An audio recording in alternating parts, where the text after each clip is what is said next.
میں دعوے سے کہتا ہوں، رات سونے سے پہلے اگر بیوی کی پیشانی پر بوسہ دے دو تو یقین جانیں وہ آپ کی محبت میں مسکراتے ہوئے پرسکون نیند سوئے گی۔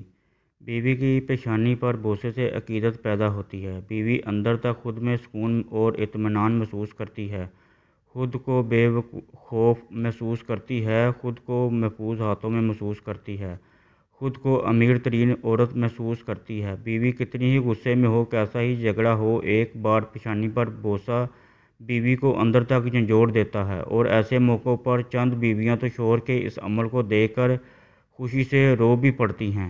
اسی طرح شہر سے باہر جا رہے ہو تو جاتے وقت اس کو سینے سے لگاؤ اور پیشانی پر بوسہ دو۔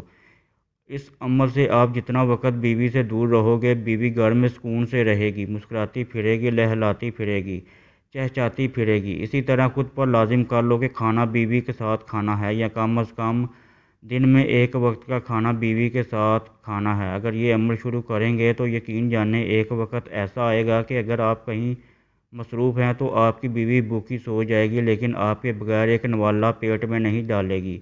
اور یہ میاں بیوی کے درمیان محبت کی ایک خوبصورت دلیل ہے۔ کھانا کھاتے وقت ہاتھ سے دو نوالے بیوی کو کھلا دیں، یہ عمل شوہر اور بیوی کے درمیان انس پیدا کرتا ہے۔ اگر بیوی کسی بات پر ناراض ہے تو ناراضگی کو دور کرنے میں بے حد مددگار ثابت ہوتا ہے۔ یہ عمل میاں اور بیوی کے درمیان محبت کو تقویت فراہم کرتا ہے۔ کھانا کھاتے وقت بیوی کے بنائے ہوئے کھانے کے دو الفاظ میں تعریف کریں، یہ بیوی کا حق ہے۔ اس سے بیوی کے اندر حوصلہ پیدا ہوتا ہے۔ یہ دو چار باتیں تھیں جن پر عمل کر کے زندگی کو بہت زیادہ خوبصورت بنایا جا سکتا ہے۔ لوگ کہتے ہیں تبسم صاحب باتیں تو خوبصورت لکھتے ہیں لیکن عملی طور پر مشکل ہے۔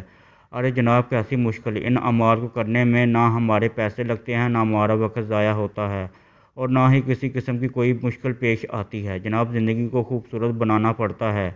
خوبصورت زندگی بازار میں نہیں ملتی، خود بنانا پڑتی ہے۔ بہت سے لوگ ہیں جو انا کے اندر یہ اعمال نہیں کرتے۔ ایک جگہ پڑھ رہا تھا، رسول اللہ صلی اللہ علیہ وآلہ وسلم پانی پینے کے لیے پیالے پر وہاں ہونٹ لگاتے تھے جہاں اس سے ان کی زوجہ رضی اللہ تعالیٰ عنہا نے ہونٹ لگا کر پانی پیا۔ جناب اس دنیا کی تمام تر عزتوں کو اکٹھا کر لیا جائے تو رسول اللہ صلی اللہ علیہ وآلہ وسلم کی نالین مبارک میں لگی خاک مبارک کے ایک ذرے کی برابری نہیں کر سکتی۔ تو ذرا دیکھیں دونوں جہانوں کے سردار کا اپنی بیویوں کے ساتھ کیسا معاملہ تھا۔